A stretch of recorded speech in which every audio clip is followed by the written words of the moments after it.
အဲ့တော့ဆက်လိုက်ကြရအောင်အင်္ဂလိပ်စာမှာ verb ဆိုတာဒီ no တဲ့လုံးနဲ့ရှိတာလားဆိုတော့မဟုတ်ဘူးဒါပေမဲ့သားတို့သမီးတို့သိရမှာကအဲ့ဒီစကားလုံးဒီ verb ဆိုလိုက်တာနဲ့ဘာသာပြန်ရင်အဆုံးမှာဘယ်လိုဆုံးအောင်ပြတ်တယ်ဒီနောက်တစ်ခါဒီစဉ်းစားသည်ဆိုပါတော့စဉ်းစားသည်ဆိုသူ့ရဲ့ဘတ်တူစဉ်းစားခဲ့သည်ကတော့အလုံးစုံမဲ့ think စဉ်းစားသည် think စဉ်းစားသည်တော့စဉ်းစားခဲ့သည်လူနာရဲ့စဉ်းစားပါစက်ပြည့်မြတ်လက်စောရင်စဉ်းစားပါစက်ပြည့်နဲ့ဒီနာရင်စဉ်းစားခဲ့ပါသိကာလ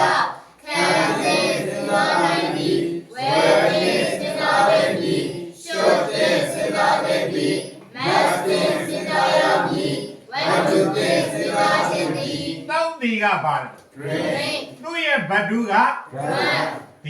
R A N A drink ဆိုမဲ့ drink တောက်သည် drink တောက်သည် drink တောက်ခဲ့သည်ဒုနာ drink မတောက်ပါစัจ jẹ မြတ်လက်စော drink မတောက်ပါစัจ jẹ နဲ့ဒီနာ drink မတောက်ခဲ့ပါသိကာလ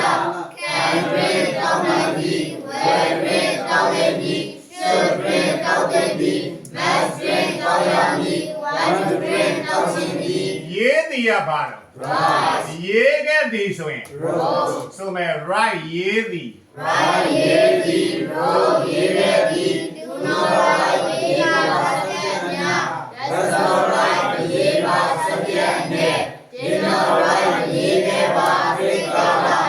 can right ရေးနိုင်သည် where right ရေးလိမ့်မည် should right ရေးခြင်းသည် must right ရေးရမည် want to right ရေးခြင်းသည် အဲ့လိုဆိုပြီးကြိုက်တဲ့အင်္ဂလိပ်စာမှာကြိုက်တဲ့ verb လာခဲ့ကိုကအဲ့ဒီစကားလုံးကိုနောင်လာပတ်လာ adjective လာ adverb လာတော့သိရမယ်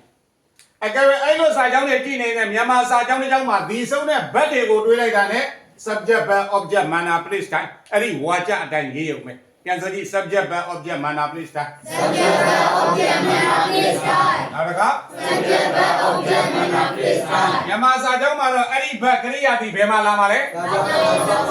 အဲ့ဒီမှာဘယ်သူလုံးတယ်ဆိုတာဘာတော့ subject ဘာကိုလုံးတယ်ဆိုတာ object ဘယ်လိုလုံးလဲဆိုတာ manner ဘယ်နေရာမှာလုံးလဲဆိုတာ place ဘယ်အချိန်လုံးလဲဆိုတာ time ပြန်ဆို subject verb object subject verb object manner place time